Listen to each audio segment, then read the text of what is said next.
Every day we read in the newspapers that so many people die because of the suicide. We see in the news channels that so many celebrities who attempt suicide or even complete suicide.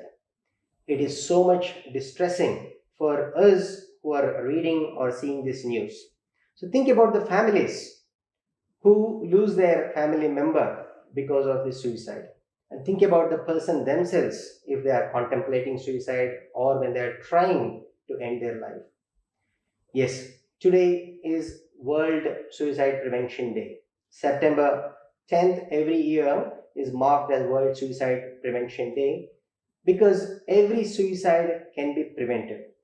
And the very focus of today is to bring the awareness about how to identify the signs of suicide and how to mitigate this. Hello, everybody. So, we are a team of mental health professionals from Mazumdar Shah Hospital, Narayana Health in Bangalore. I am Dr. Diwakar, consultant psychiatrist, and we have Dr. Rekha Robbie. She is the general adult psychiatrist. Dr. Prasanna, child and adolescent psychiatrist, and Raina D'Mello. She is the clinical psychologist. So, we are going to talk about this very, very important public health issue, suicide. Nearly about 8 lakh people, 8 lakh people die because of suicide all across the world. 1.4 to 1.5 lakh people amongst this is from India. Majority of them are from the lower or middle socioeconomic status. And alarmingly, fourth leading cause of the death in the age group of 15 to 19 is suicide. So let's talk about this very, very important topic, particularly in the context of this pandemic. The suicide rates have increased. People have contemplated suicide because of this ongoing stress. Let's try and understand what goes on in the individual and what is our role as each member of public and how we can deal with this. So nobody is immune to getting these suicidal thoughts, but some group of people are perhaps more vulnerable into contemplating this suicide. Let's try and understand this, and I'll turn to Dr. Rekha. So, if you can kindly tell us about who are these people, and everybody is going through this stress currently. But why do some people act on these thoughts much more than others? Are there any specific risk factors? Or there group of people who are more vulnerable to having more suicidal thoughts and then eventually acting on them? Yes, Dr. Diwakar, as you pointed out, nobody is immune to this problem. At some point or the other, people would have thought about suicide, maybe as a fleeting thought, but in some people, the risk is much more. And it's very important to be aware of the groups of people where we need to be a bit more careful. So, to start with, I think very obviously, anyone with a condition, a biological condition, a psychiatric illness, a known mental health issue, we would have to be very careful. And that can mean depression, which people are aware of. But there are people with other disorders also who are vulnerable, like bipolar disorder, people with psychosis, people with substance misuse problems, dependence. A lot of personality traits also make you vulnerable. So Dr. Ms. Raina will be talking about these personality traits which make a person more vulnerable in terms of taking action on these thoughts. What are the traits which make you a bit more vulnerable there? So impulsivity, low self-esteem, hopelessness, a lot of those factors do come in. Secondly, we look at the social factors. Is there a family history of suicide? Was there a recent loss, especially of close family or close friend, for instance, which can make them act very impulsively? Is there social isolation? Is there a imminent sort of loss of it could be loss of pay, loss of a relationship, loss of reputation, exam results. As Dr. Prasanna will be talking about teenagers and how this can be a factor. Secondly, Also, access to um, you know means of suicide. So harmful substances, access to these things can make you more vulnerable. Also, chronic relationship problems, chronic physical disability, chronic illnesses, pain are again risk factors. So, in a nutshell, there are lots of factors going on here which interact with each other and which contribute to the risk. Yeah, you make a very important point there. So, suicide is such a complex behavior which is happening, which occurs as an end result of a multiple interactions between so many variables. So, you talked about the biological risk factors. One may have a mental illness. So, but mental illness is not the only factor which leads a person into a suicidal behavior. You talked about a social factor, feeling lonely. If somebody is, lost somebody, there is a significant life event, and there are a lot of psychological factors. There are personality-related issues and substances. So, how all of these interact with an individual will sometimes manifest into a suicidal behavior, provided there is also a means. So you also touched on the means. If there is availability of, let's say, a firearm or plenty of medications at home, so they utilize this and act on their behavior. So thank you for giving us all the risk factors leading to a person acting onto a suicidal behavior. Now let's go into the most vulnerable group, perhaps the children and adolescent group. And how does suicidal behavior manifest? And there is a myth, in some people believe that children and adolescents do not harbor suicidal ideations, and even if they do, they don't mean that. So is that true? Okay. Thank you very much, Dr. Diwakar. It's a very important topic. Just to answer your question, definitely not. It's a myth. Adolescents, as adults, they do have suicidal thoughts. In fact, it is more common in teenagers. Going back to the context, I think in Indian scenario, suicide is the leading cause of death in teenagers. It is the leading cause. And if we look at the statistic, every 1 hour we are losing a teenager. It's really shocking. And the other thing is the trend. The trend is on the rise, particularly in India. And also, if we look at boys and girls, girls outnumber the boys. It's a reverse trend, what we see in India compared to the West. So there is something particular. We need to look into our culture. We should also look into other factors that may be at play in India as to prevent the suicides in girls. Now, suicide is because of it's a complex behavior, and we cannot nail it down to just one or two factors. It is always multifactorial. We should also look at in terms of the environment. Now, when we talk about young people, they are interacting in the three environments. One is the home environment, the peer group, and then the school environment. So vulnerability, that is because of all the risk factors that were detailed, and also the childhood adversities, childhood trauma will also increase their vulnerability.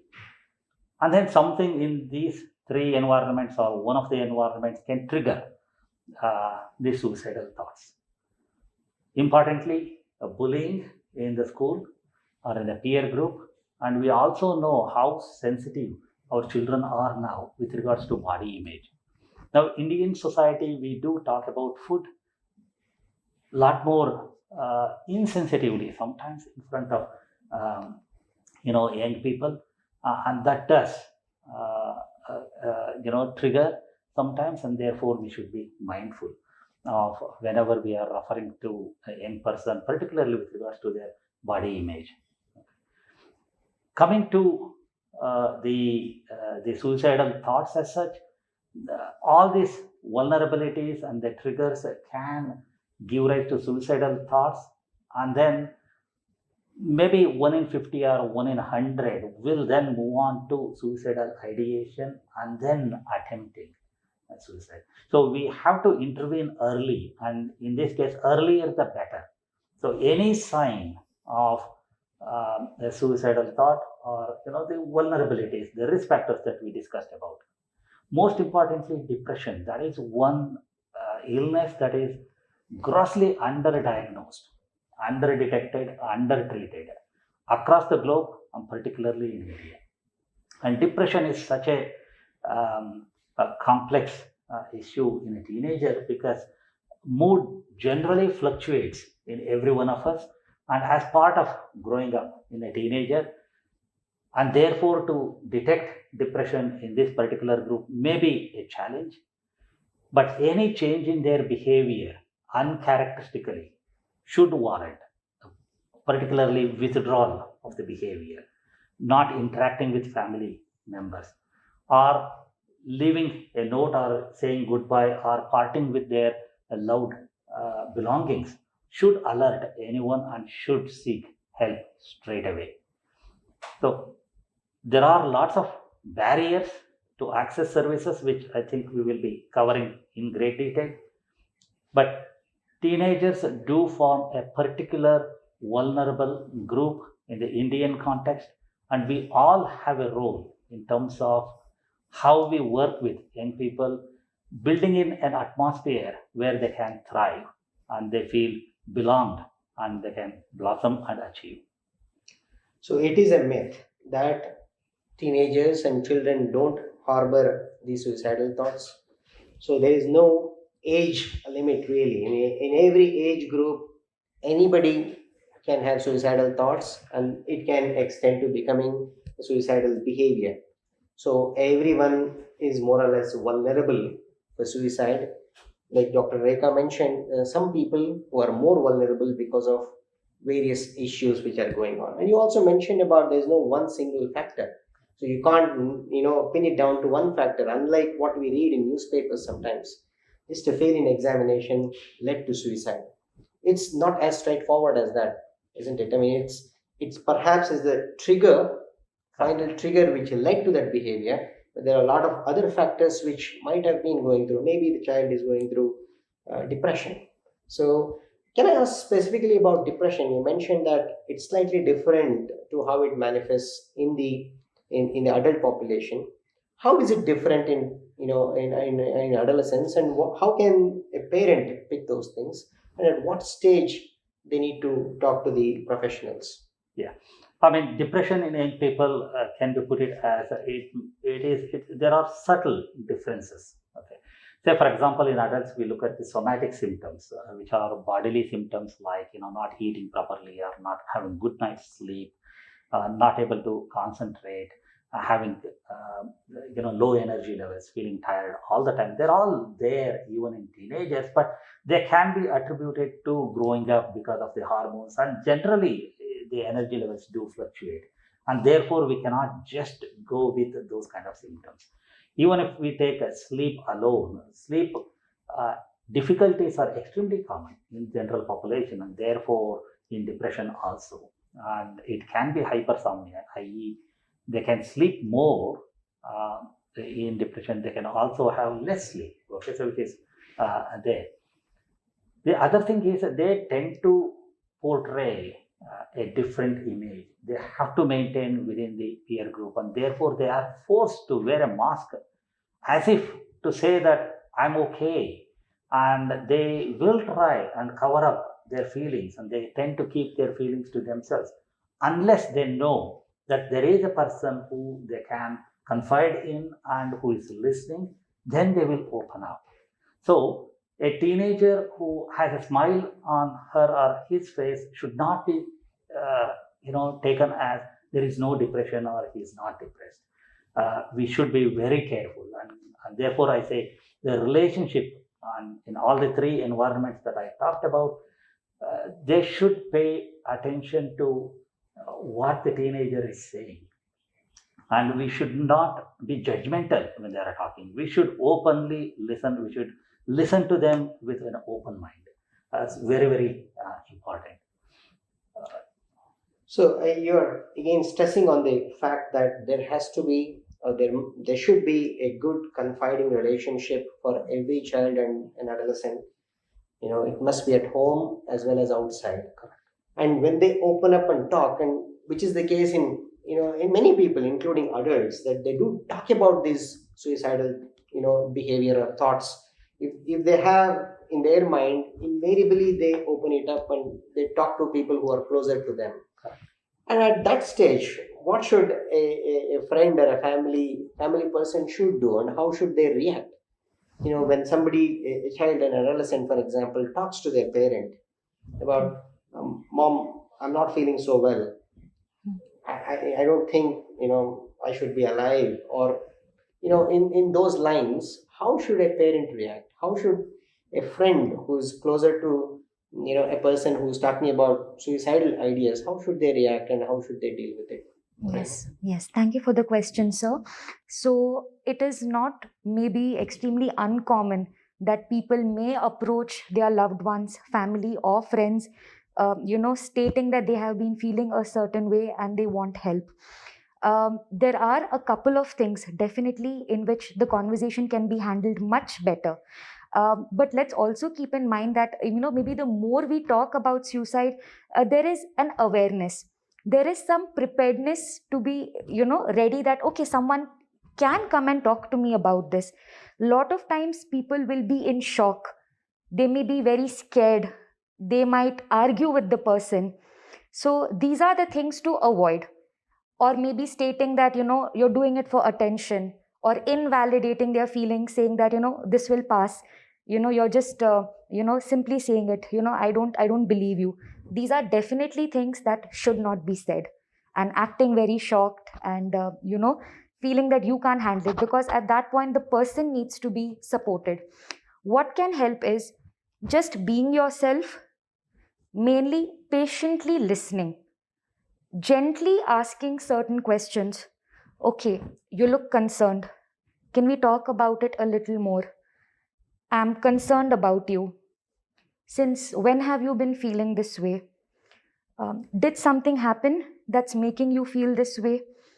Have you thought about, carrying it out? Have you planned when you may be doing it? Have you thought how you're going to do it? So, trying to find out how serious or how severe the intent to complete the suicide is. This is the first step. So, another way is after all of this has been, communicated, of course, showing your presence, showing support, and then encouraging the person to receive professional help. So, stating that, okay, I do understand you're having a very hard time. I'm here for you. I'm sure this is something that, we can overcome together. I'm so glad you spoke to me about this. I'm so happy that, you were comfortable sharing this. And I really want to be there with you. I think it will be very helpful if we can, also get in some professional help so that you can freely discuss and, you feel much better. So yes, Rena, like you said, sometimes it's good when people reach out, but often we see that there are lots of people who, because of their personality traits, they might keep it to themselves. So we see two distinct, sort of patterns, wherein a patient who's having these person who's having these thoughts might make it very obvious. They are crying out for help in a sense. They will approach people. They will, repeatedly threaten or express. They might be aggressive. There might be major mood swings.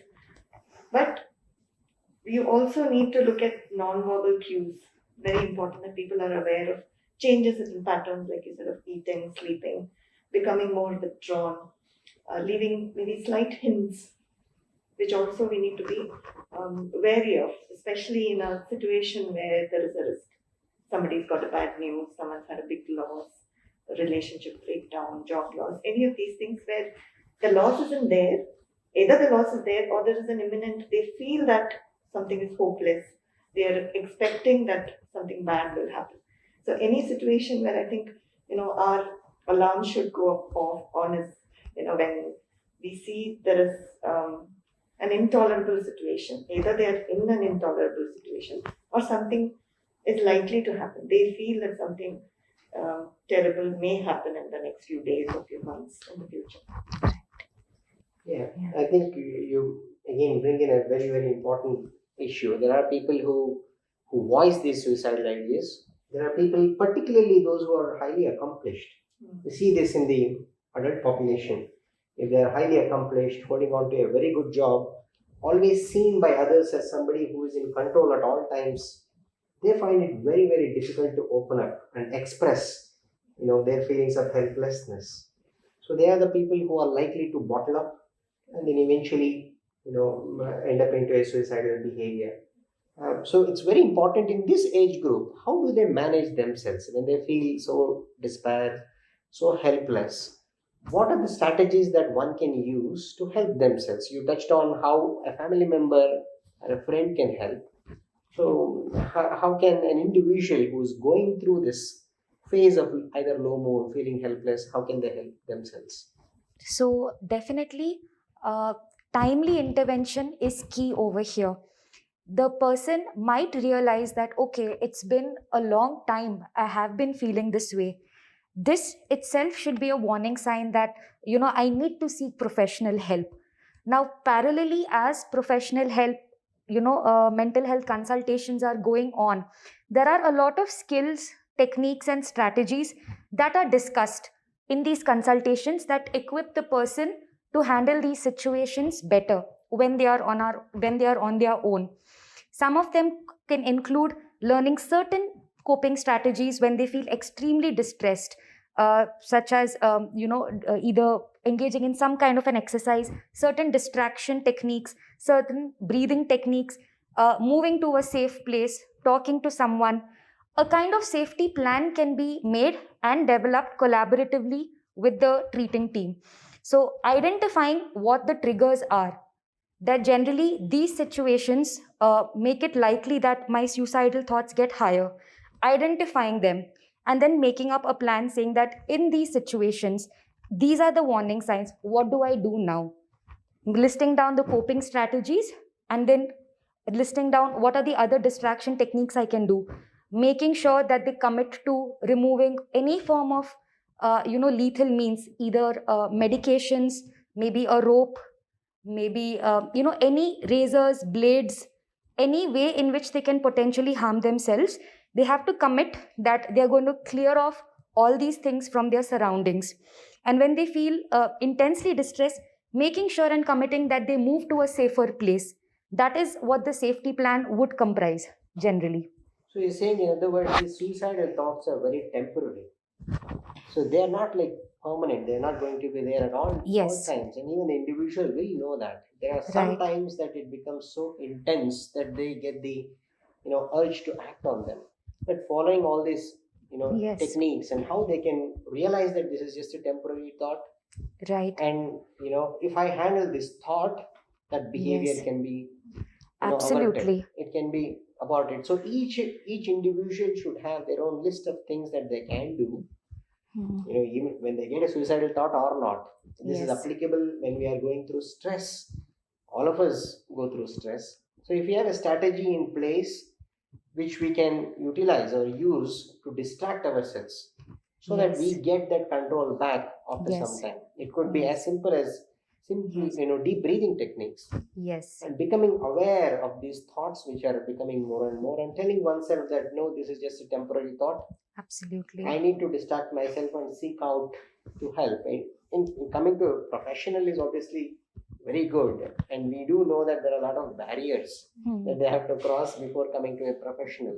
But vast majority of them, they talk to a friend over Yes. a Facebook or a WhatsApp, or Hmm. they pick up a phone and talk to somebody whom they Yes. know will completely understand them, Hmm. who is non-judgmental about what they're going to say. Right. So choosing a good friend or a family Yes. member to share these feelings, that will be crucial Yes. to deal with these thoughts. Yes. In addition, I would like to add that though there is a safety plan that is generally discussed, for some people it can be difficult to get to that point of wanting to even help themselves. So here, before we begin to explain how to take care of yourself, how to prevent, we need to do something called as hope building. Because a lot of people, when they have suicidal ideas, they feel extremely hopeless. They feel none of this will work. They don't see a point in living. So, helping them find reasons to live, helping them examine their thoughts, because a lot of times they may want to, attempt, ending their life because of how they perceive their abilities to cope. They feel that maybe they are a failure, nothing will ever work out. There are a lot of thoughts that come to them. So we can help them understand, and they'll need to understand that these thoughts need not be the truth. Correct. Yes, so they don't have to believe these thoughts when they come. If they are able to try and change their perspective, say that, okay, these thoughts may come to me because I've had it for a while, but I don't need to believe them. It'll come like a wave, it'll stay there for a while, it'll make me distressed, but it'll also eventually pass. Taking it one day at a time. So these are distorted thoughts. Those Yes. are not real thoughts. Yes. And there's nothing like, there's no, some people will feel that they've gone so far that there's no point of, there's no U-turn. And for them, it's very real. So even for them, they have to realize. I mean, this realization happens when they are a little healthy. Healthy, So each supported. individual, all of us will have to remember this, including all of us, that whenever we have the suicidal thoughts, I mean, there might come a circumstance where, or a life event or something, where suicidal thoughts, kind of we all harbor at some stage. But knowing that this is just a temporary thought, and I will have to keep myself safe and access Yes. right help, Yes. that itself is very important, isn't it? Right. And it's not a sign of weakness to go through depression, loneliness, Yes. stress, suicidal thoughts. In fact, talking about it demonstrates how strong they are, isn't it? I mean, talking about this, steps that one will have to take, particularly in the adolescent group. What is the role of a school? In what way they can help the children? I know that now there are life skill training programs which is being mandated to all the schools. So can you expand on this issue a little bit, and what is the role of a school and a teacher?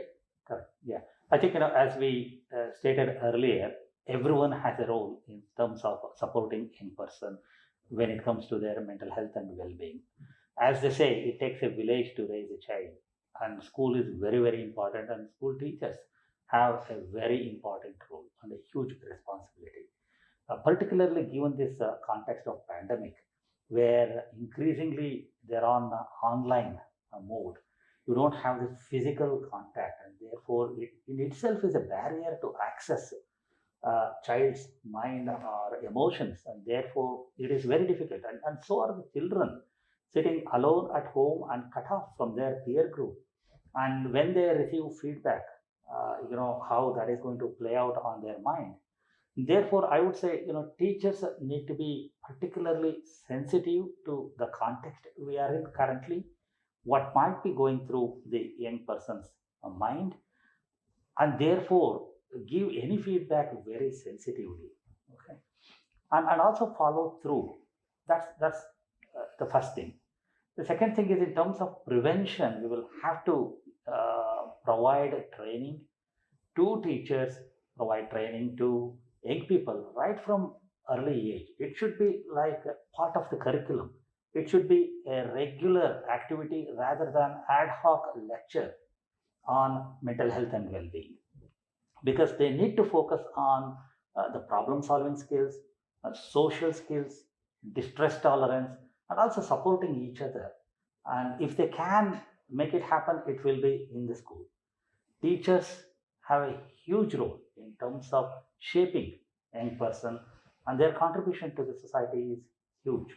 So if they can understand themselves, their own emotional fluctuations, and how they can regulate their emotions, and therefore the help for them and training for them, and then they can impart it to their children also within the school environment. School should have a policy on bullying. It should be no bullying. There shouldn't be any bullying in any school. anywhere.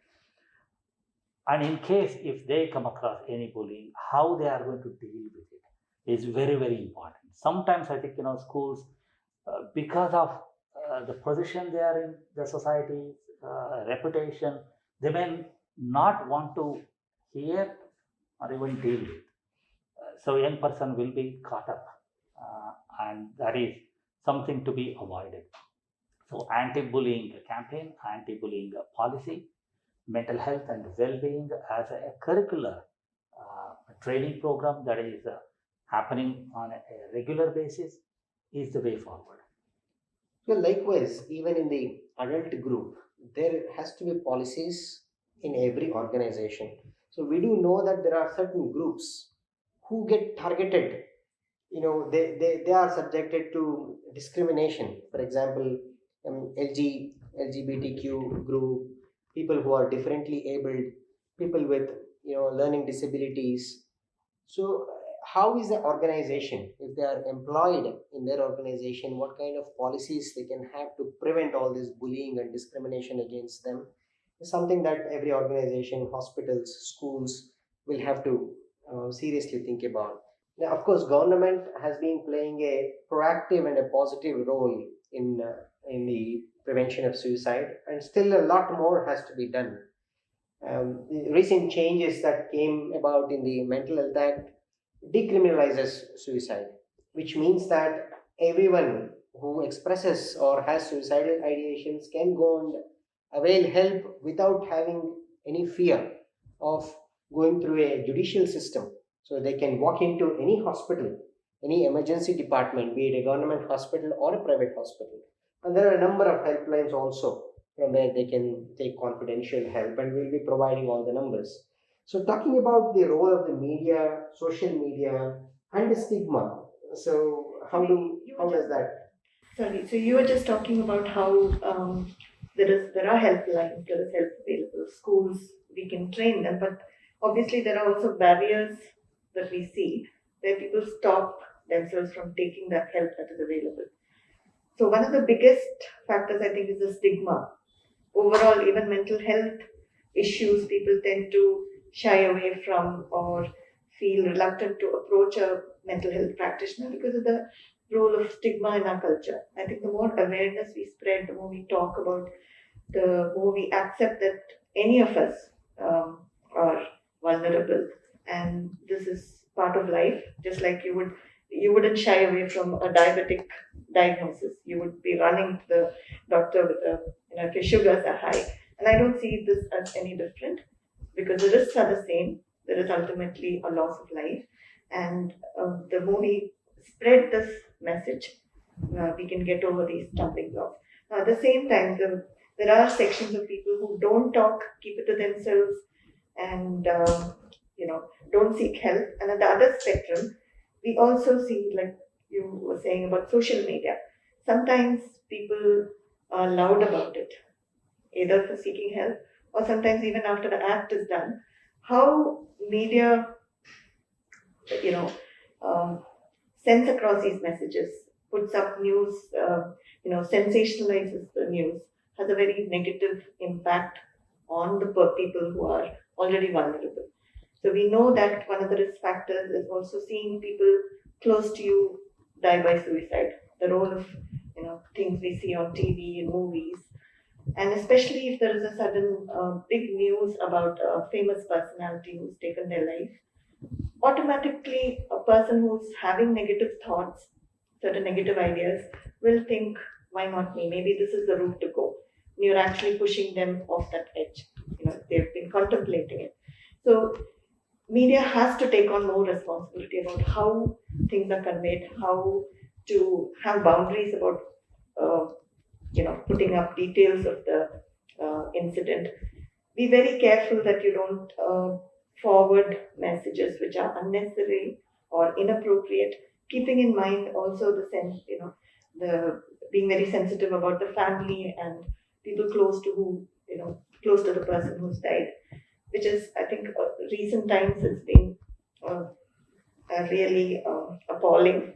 We've seen last year and this year a couple of sensationalized events, and it's very disheartening to see this happening.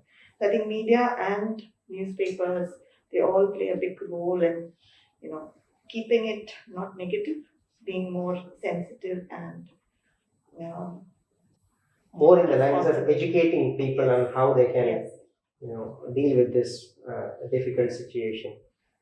So, as you mentioned, the social media, I mean, all these days, because of the mobiles, smartphones, it's so powerful that everyone who has a smartphone, even with the children and adolescents, they feel, that they have so much of freedom and liberty on what they put into the public domain. So your point of being very, very sensitive, being very responsible when we are typing something, so be it on a Facebook, be it on a Twitter, or any social media platform. So thinking about how what we are going to put is going to influence somebody else who may be vulnerable. So that's a very, very good point. So finally, are there anything else that you want to say? And Uh, Reaching out for help definitely might not be easy, but you can think about who are the right people, the close people, trusted people with whom you can talk. So it's also about choosing the right person. That might definitely help you feel better. Make sure that you get the right help. And it's not easy for the person to listen, I agree, because no one would like to know that someone's going through a very hard time and they're thinking of ending their life. But communicating is the first step. Educating ourselves also is the first step. That is how stigma can be ended, and we are closer to building hope and closer to saving so many lives. So it's about taking an action, whether it's educating ourselves, whether it is speaking up, going for regular consultations. Some form of action can save life. Yeah, I think I forgot to mention about the role of the parents. I think as parents, what we need to do is we need to schedule and spend that regular time with our teenagers, where we can build an atmosphere where they can confide in, where they can trust, and they can tell us if they have any negative emotions. We must learn to listen to our children in a non-judgmental way. Sometimes what happens is, as parents, we know the solutions, and therefore we may want to jump to solutions. We need to learn to hold back on it. They will arrive at the solutions. It's their own way of dealing with, and they will come up with the safety plan. So what we need to do is building the enablers, building in the environment where they can talk to you and talk about how they can keep themselves safe also. So that's very, very important, I think. final thoughts? Just that I keep thinking about the thoughts that you already spoke about it. That when we are in a certain point in time where we are contemplating this thought, I think there should be a sort of like a break in our minds of seeing a traffic red light and remembering this very important point that all thoughts, all ideas, all fears are not facts. Even though at that point in time it may push us, it may make us want to do certain things, always remember that all thoughts are not facts. And always remembering that, identifying that, oh, this is risky, I would want to seek help, be open to it. Thank you all for your valuable inputs. Now, the law has decriminalized suicide. Let us not criminalize the mental health issues ourselves and stay in the stigma. Let's break through this stigma, barrier of stigma, and seek help if we are distressed, if we are struggling with something, or if we are having suicidal ideas. Theme for this year's World Suicide Prevention Day is creating hope through actions. And those actions starts from within. Becoming aware that suicidal thoughts are only temporary, and suicidal behavior, if somebody is going through, they can seek help. And if somebody is having a suicidal behavior and you notice something, you must take it seriously and help them access the professional help. Let every day be World Suicide Prevention Day, and let's be mindful and let's keep ourselves safe and our society safe. Thank you very much.